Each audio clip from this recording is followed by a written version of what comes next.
Hey friends, welcome back to my channel. So we have promised and we are finally delivering the NICU story. So we did our birth story recently and I'll link to that in the cards and in the description box here. But the NICU story is a huge part of our journey it's a long story. It's not a short story. It was a long stay. It's a bumpy road. We were in the NICU for a long time with two twins. So for those of you who are new here, my name is Bethany. This is my husband, Josh. Hello. We have two twin boys, Jack and Rory, and both of them were born at 25 weeks gestation. So they were super tiny little babies. And Rory spent 111 days in the NICU, in the hospital that he was born in. Mm-hmm. And Jack spent 293 days total, I think, in the NICU. And he was in two different NICUs. So shortly after Rory checked out and came home, Jack actually moved to a different hospital. So it's a long story. So we're going to dive into it. We have some questions that you guys asked over on Instagram and Facebook. And so we're going to answer all of those. And quite honestly, this is probably going to be a two-part video. There's probably no way we can fit it all into one video without making it ridiculously long. Like The Irishman. Too long. So it's a good movie. Yeah, we're going to... Josh's Corner. Sorry. Disclaimer, we are not doctors or physicians. We have just lived this in our way. And that is that. Yeah. You know, we can provide you advice from our perspective and what we went through, but we are in no way, shape, or form medical professionals who can tell you anything. Don't quote me. Yeah. So that's your disclaimer. Well, we're going to dive right on in. And the first thing I want to just throw at you are some statistics. So these are statistics that we got from a neonatologist that came to visit us while I was in the hospital. And if you want that story, go back to the birth story video. But we got some statistics from them. They came to visit us to tell us like what we were looking at, what we can expect, and then also just some more recent statistics, since that was 2 years ago now, from the March of Dimes.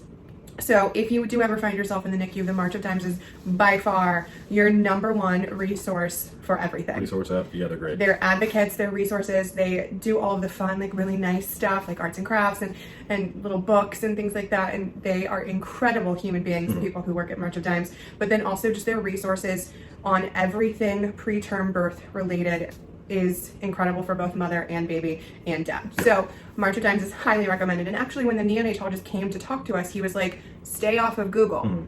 Stop Googling things. Do not Google. Do not Google. He's like, if you have to search and you have to get on the internet and you have to read, go to the March of Dimes website and read from there. Everything else is noise. Yeah. Turn it off. Listen to me, go to this one website. And then turn everything else off. So, and honestly, that's the best advice anyone has ever given. If you, for anything, right? You can go down that hole. a Google rabbit hole and just find yourself, like you'll be dead tomorrow, right? Like that's the diagnosis, dead, right? But so stay off of Google, use March of Dimes. They are absolutely tremendous. So I'm going to get into the statistics. So for 24 to 25 week babies, he told us that the survivable rate based on the current weight they were based on an ultrasound that I had the day before, that R2 had a 70% survival rate, which it's not 100. Right, it's a 30% face. Yeah, I mean, but when they're talking about your babies, like if he had told me it was a 99% rate, I would have been like, that's 1% is too much. Yeah, it was 1% too hot. Yeah. So they also had a 70% chance of not having brain issues or blindness. So one common thing that happens for preterm babies is brain bleeds, which we were really lucky not to have that issue, but they get scanned for brain bleeds often when they're in the NICU, because the brain bleed can lead to cystic fibrosis. It can lead to all kinds of things that you don't want any part of. So our babies at that point had a 70% chance of that, and then also a 30% chance. Oh, a 30% chance. Yeah. And so no, a 70% chance of avoiding it. A 30% chance of having brain bleeds. And blindness is also very common because at that gestation, the eyes are kind of more later in the progression of how you develop inside the womb. And so a lot of times when babies are born at 24 to 25 weeks, their eyes are still sealed shut. So they won't open them. And it can normally take a little while for them to open. And this cone and rod thing, like they're not. They're just not super. The eyes aren't super developed yet. And then also, babies born that early do oftentimes, almost all of the time, require the support of oxygen, and oxygen is actually really bad for your eyes. If you pump it, yeah. So. They also had to get eye checks very often. So at 31 weeks, the eye doctor starts coming in once a week and doing eye exams. And they highly recommend that you do not stay for those because they're a little Clockwork Orangey. Like they put the metal. I can't. I was there one time and I left the room. No. After about 4 seconds, I was like, I just gotta go. Can't do it. Okay, so then babies will also be behind for about the first 2 years of life. So ours are a little over 2 now, and they're still behind, 100%. And they may have issues with language and learning disabilities between the ages, or up to the ages of 5 to 7. Absolutely. Our babies still don't really communicate verbally. A little bit. I mean, they say like 20, 25 words at this point. Sure. No, we're not stringing together any sentences. We're not reading chapter books. We're not doing anything like that. 50% born at 24 to 25 weeks have hearing issues, and then lungs. So lungs is by far what we have struggled with the most. So boys are worse than girls, of course, because we were having 2 boys. And babies born in the 24 to 25 week range will require a ventilator and also most likely steroids.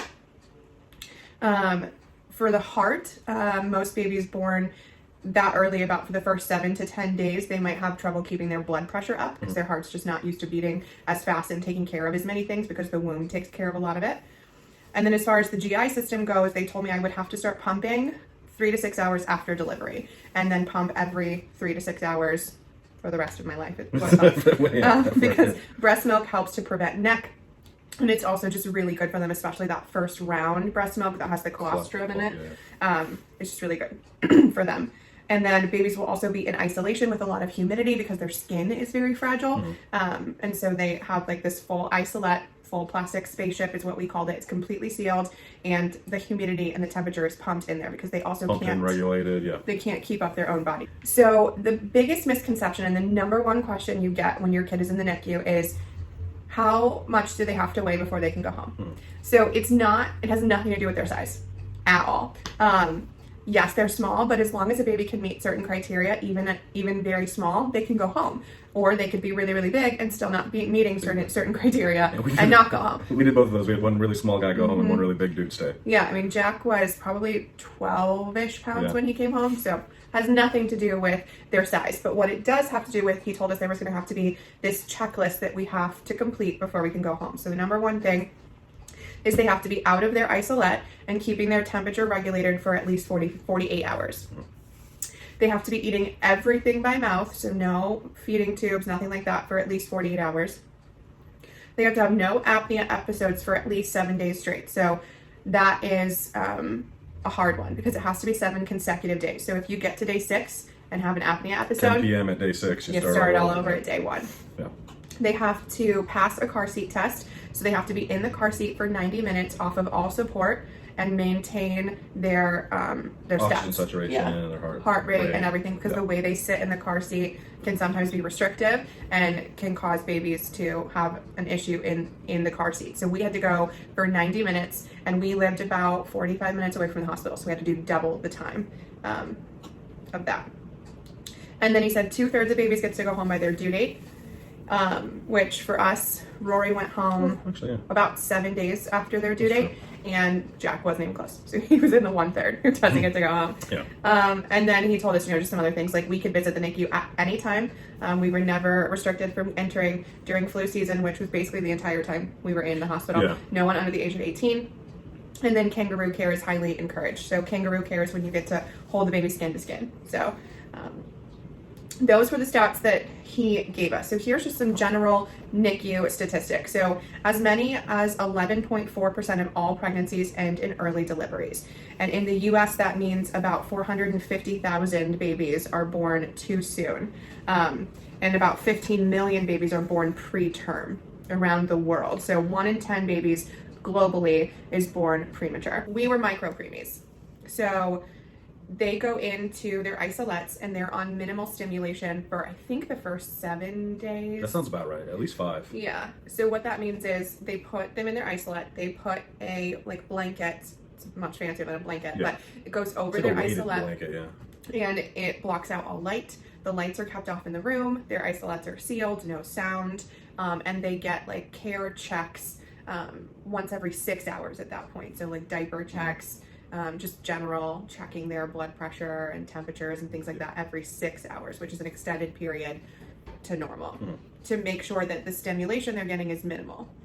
And they even had there was the holes where you put your hands in to do the minimal stimulation that you could do. Those were still sleeved up, so only your arm like an extra barrier, like you see in which is why we called like it a spaceship, because yeah. it was very like astronaut-y, right? Like it's like a sealed plastic tube that's basically sterile. We call those like decompression, like like on a spaceship. Whatever. Your arms just fit through like a sleeve thing. You gotta make so they lived in those circumstances for them. So we weren't really allowed to see them or touch them or do much with them outside of that like 1 6-hour period. So every 6 even hours. With that, it was like fingertips. Yeah, you couldn't really touch them. You couldn't rub them. You could press on them. Like, they're like don't. Rubbing is very them. highly discouraged because of their skin is so thin and sensitive. So it was just like you could put pressure on, and then what did they call the, like when they get upset, like the thing they said to do is like put your hand around their head. It was another animal under their butt and just kind of like press gently like that, and that's like how you hold your babies. Yeah, literally, yes. Just lightly touching or like cradling them. And so they were in that situation for about 7 days. They were both on ventilators and they were intubated. So the tube was down their throat. And then they had, at that point, I think the feeding tube went down their throat too. It was all throated at that stage. Yeah. We didn't go to the nose for quite a while. Yeah, everything was down the throat. And so they had this tiny little feeding tube that went down with the intubation tube, which was also tiny compared to what you see. You only got, a foot to work with. There's not much going on there. And so the tiny little tubes, and so that's how they would get fed. And the feeding, they would push either my breast milk, which wasn't much at the beginning, but our hospital had a milk donation center. And so the babies always got breast milk, whether it was mine or someone else's who kindly and generously donated theirs. So they would get breast milk, and they were getting like a minimal amount, and they would get that every 6 hours. And that would just go straight down into their bellies through their feeding tube that was by mouth at that point. I think it was like 5 mils, which is nothing. Not even a sip of coffee. It's like a Tylenol dose. It's tiny. And so they also would get at that point snacks. So we would like dip Q-tips in breast milk, and then they would like swab them in their mouths, and just their face. Like, you're supposed to like just get dirty and feel. You would like rub them on their forehead and stuff, just kind of like get them used to and acclimated to like the sucking work, and then also just the taste and things like that. And so Jack loved it. Loved them. We renamed them Jack Snacks, and he would just like, he could see that Q-tip coming, and he would get so excited. So it's so weird now that he's the one that won't eat. But I feel like he used to like vibrate. He'd be like, Jack Snack.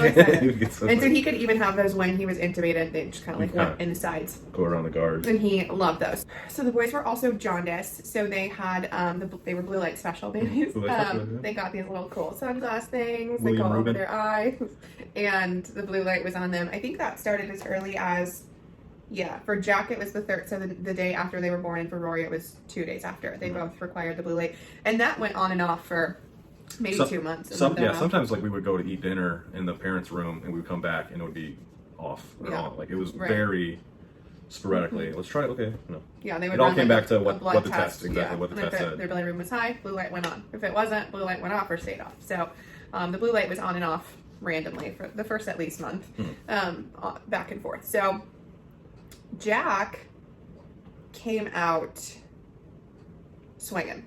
He did, yeah. He was nearly on. So oxygen percentages, you can go from on no oxygen, which is what we're breathing now, and the air we all typically breathe is about 21% oxygen. So that's called room air. And then there's up to 100% of oxygen, which is a lot more than 21.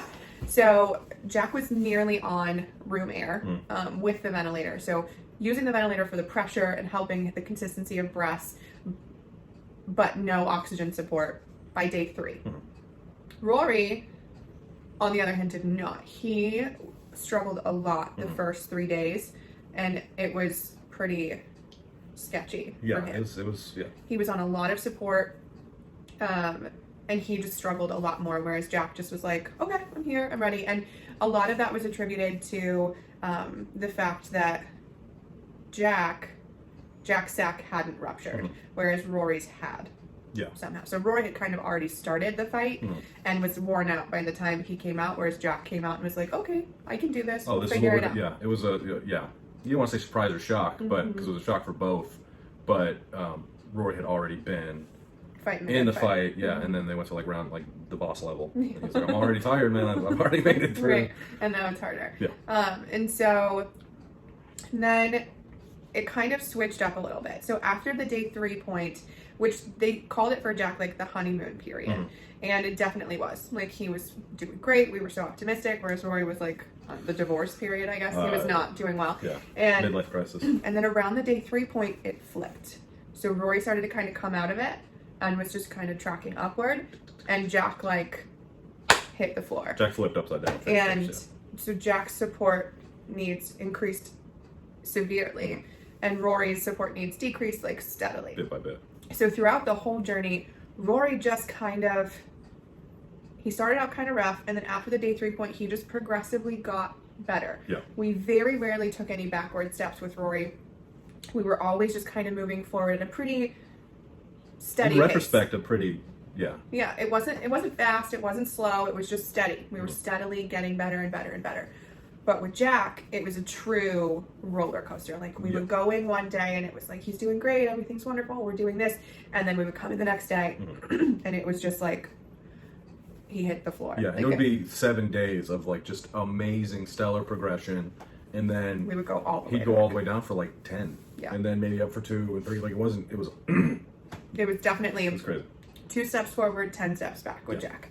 And he just had a much rougher time. So he got switched to a more intense ventilator at that point called the oscillator. And it was really loud, and it was big. And like the other one they had like didn't seem that big. You really didn't even notice it in the room. Whereas this thing like was massive. It took up a bunch of space. It had all these lights and numbers. I think they had to move it to the foot. They had to move it. It was either to the foot or the head. But whatever it was, they had to move it because the nurses physically couldn't get around it. Like, it was that big. It was on a cart. Like, it was intense. Like the AV cart that they used to bring the TV on in high school. Like, exactly like school, it was strapped down and it had a lot of flashing lights and numbers and stuff. We just gauges and levers and I had no idea. It was intense. And so he was on that machine for a while, whereas Rory's just kind of on the other side of the room, just chugging along. I think Rory was on the oscillator for like 3 days. I think that very. And he had very low settings. Was it the first week? So maybe the settings were a little bit higher, but.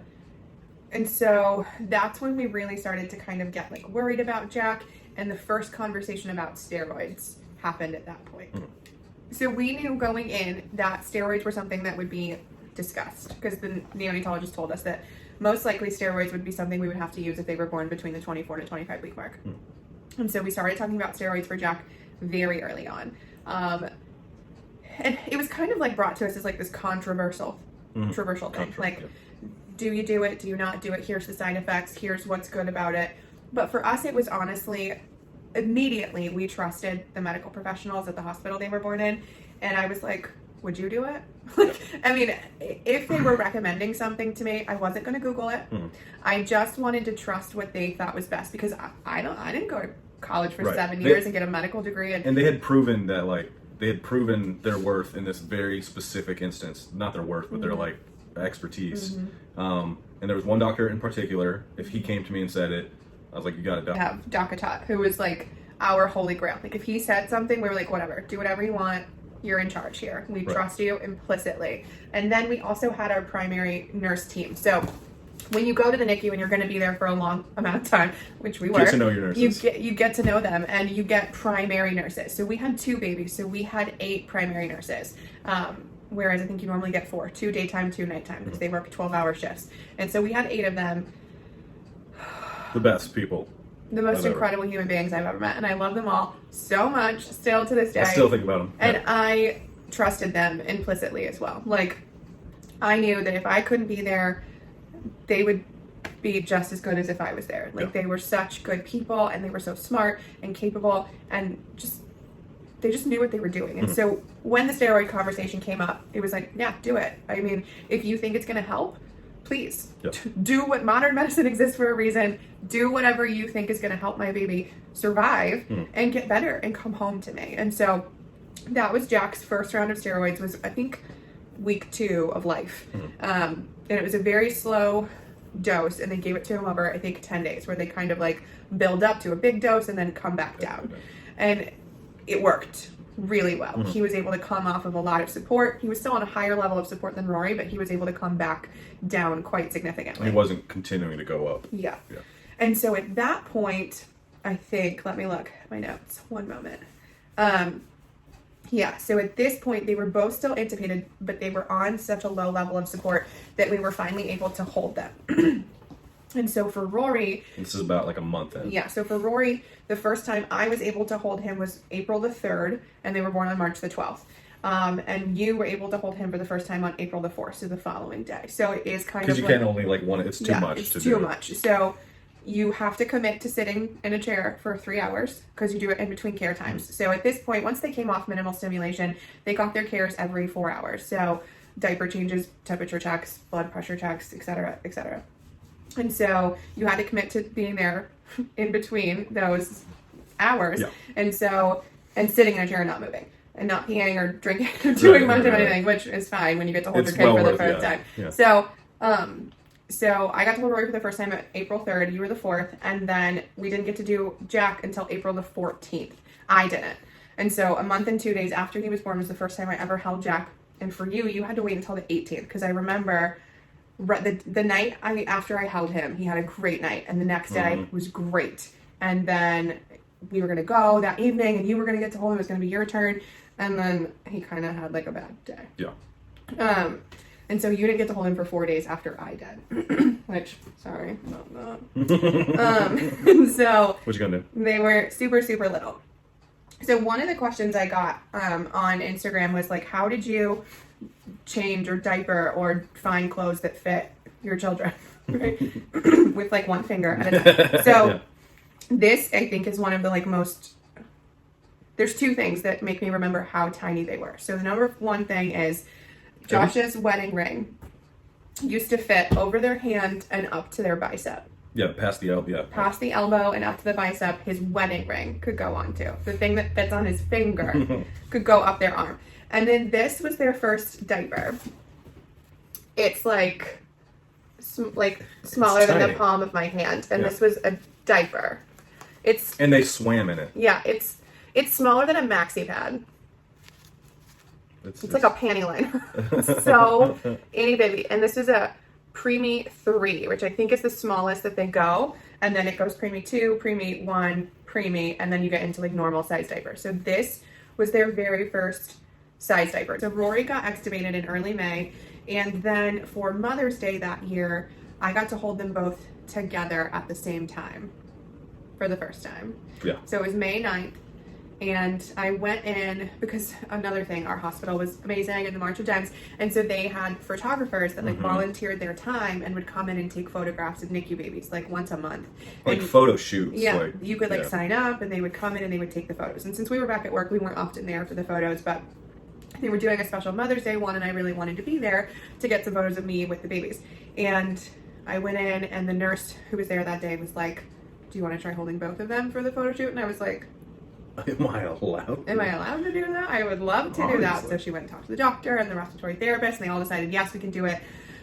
You just have to be closer to Jack's side because he was still intubated. So it was a whole production, which holding them for the first time, or holding them any time until this point was a production. You had to have a respiratory therapist and a nurse, and they would like get all the cords situated, and then the cords would be like velcroed to your body, and then you had to hold them a certain way, and their heads had to face in tubes, and it was a lot. It was a whole thing. So getting both of them on me was really a production because at that point I had a nurse, an RT, I had the March of Dimes coordinator, and the photographer. Everybody was in the room, and I remember just like Rory came second. She put Rory down, and I already had Jack, and I just started sobbing. And I like looked up at our nurse, and she was like, "It's okay. Like it's okay to cry," because it was just so. I hadn't held them both at the same time since they were inside of my belly, and so it had been almost 2 months since I had them both like that close. Yeah. They had constantly been like 8-10 feet apart, and so you were like bouncing between them. There were so many barriers between like them and you, and then it was just all three of you guys together. Also, like, it was amazing for me, but it was the first time, like you just said, they were together again. They had spent their whole lives up until this point together, sitting inside, on top of each other. And then they had been completely ripped apart from each other, and they were, like, back together. Oh, it was the sweetest, most precious moment, I think, of my whole life.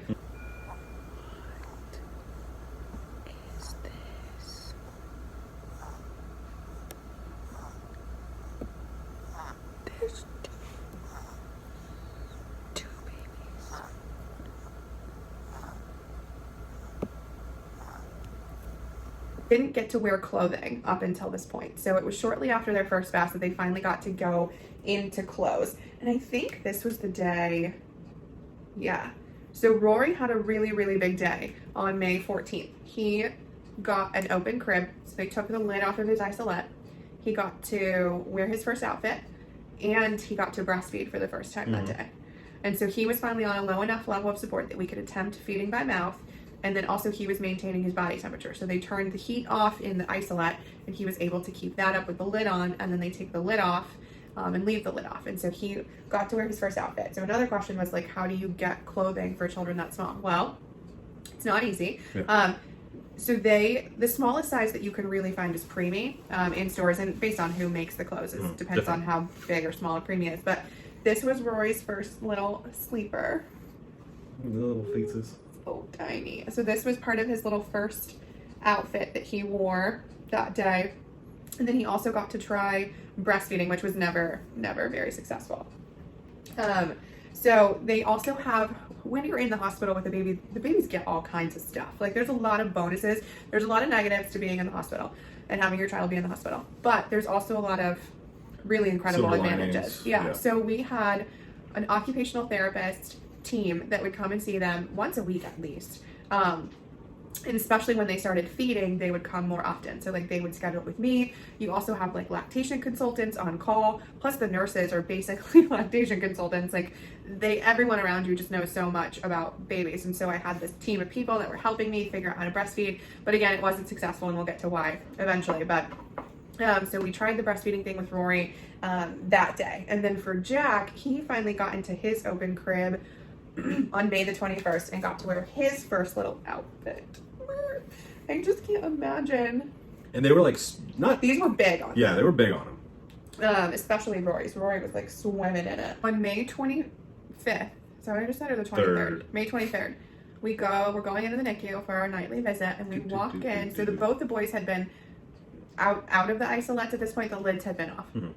And so they were maintaining their body temperatures on their own. So we walk in, and in their room, isolettes aren't very big. They're as big as a tiny baby needs. They're just little. And they don't take up much space. But we walk in, and there's these two giant, like bigger than regular cribs. Yeah. Cribs. And our babies were in cribs. They were like 5 feet. They were like 4 children. Yeah. And it was like cast iron with like the white they looked like they weighed a lot. And they were in cribs. And they were just these tiny little kids. They took up like They took up a little itty bitty bit at the top of the crib. And then I think they could hear us coming, and so one of the nurses was just kind of like, hello. And it was just these two babies. And the like sides of the crib go down, and so they can be flushed. So like we could like not be in bed with them, but you could be like in bed with them. Oh, it was awesome. That was awesome. So end of May, we're in cribs. We're both on nasal cannulas. We're both trying to breastfeed, and we're just having a grand old time. So then we got into June, and it started out well. It really was a good month until the very end. So Rory started bottle feeding in June. So the breastfeeding just wasn't working. Nothing was happening. Really, he would get a little bit, but not enough to like start a process of eating everything by mouth. And also, there was no way I could be there 24 hours a day. And so he was going to have to bottle feed anyway. So we continued to try the breastfeeding, but supplemented with bottles. And he was doing really well. He would struggle a little bit, which is something that the occupational therapist saw, that like his swallowing just wasn't quite up to par. And so we decided to do a video swallow study for him. So that happened in about mid-May. So what they do is they put them in this like a throat. It's a chair made for like a grown man, and then they like put a bunch of cushions in it and make it for a baby chair. And so he goes into the little chair, and then they thicken his breast milk, or no, milk. You can't thicken breast milk. I'm sorry. So they thicken formula. And so they add thickener to it, and they start at the highest thickness level and then try to come backwards, I think. So it's a video swallow, so it's like an x-ray. So they can see the swallowing mechanism and like what is happening in there, and is there any struggle. And so on the honey consistency, which is what our hospital called it, some people we've learned to call it different things. So on the thickest level, according to our hospital, he like did well. He swallowed perfectly. It looked good. They thinned it down a little bit, and it just wasn't as functional.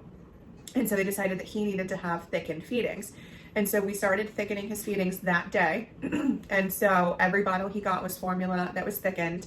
And homeboy was eating by mouth within like 12 hours. Yeah. Everything he needed to eat, he was taking in that bottle, and he loved it. Yeah, at first it was very, like, he would take everything by the bottle, and it would take him about 15 hours to drink a bottle, but he spent every... 15 hours? Yeah, but he would spend every minute of those 15 hours, like, just, this is amazing. Like, he never lost interest in it. It was just very slow. Yeah. And then... Because now he can kill a bottle, well, he's 2 now, but he'll kill a bottle in, like, a second. But yeah, I mean, and that was part of it, too, before we did the video swallow study, is that he was taking a really long time and still not consuming enough food. And so, that was a big reason we had it in the first place. And so once we thickened it, it still took him a long time, but he was able to complete it, the bottle, and he did it a lot faster than he had been previously. And so that's when we really started to see the light at the end of Rory's tunnel, is when he started eating by mouth. So June 25th, it was a weekend. We got up, we went to the NICU in the morning. Our favorite nurse was there. Not that we have favorites, but whatever. And we saw the babies, had a day, and then my birthday is June the 28th, so we were going to go see the new Avengers movie. And so we left, we went and grabbed some lunch, and then we went to see the movie. Well, while we were in the movie, my phone rang and it was the hospital, and I was like, oh, well, I'm sure it's fine. Yeah, everyone's just about to get dusted. We have some time. They'll leave a message. Yeah. Spoiler. Wait, I think everybody saw the Avengers. Anyway, it was near the end of the movie. Yeah. And she'll leave a message. So she left a message, and I picked up the phone just as the movie's like ending. And right, all of the Marvel movies, they've got this big end credit scene thingamabob. You gotta watch it. You gotta watch it. And so the movie's wrapping up. Okay, it's a very dramatic ending. Not gonna spoil it. People get dusted. And I'm listening to the message, and she says, "Hey, I hope you guys are coming back soon. I just took Rory off of oxygen. Bye." And I was like, see ya.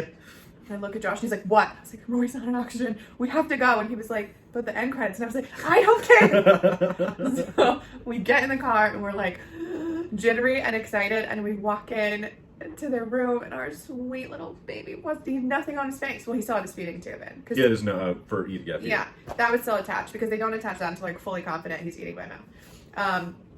And he was completely off of oxygen.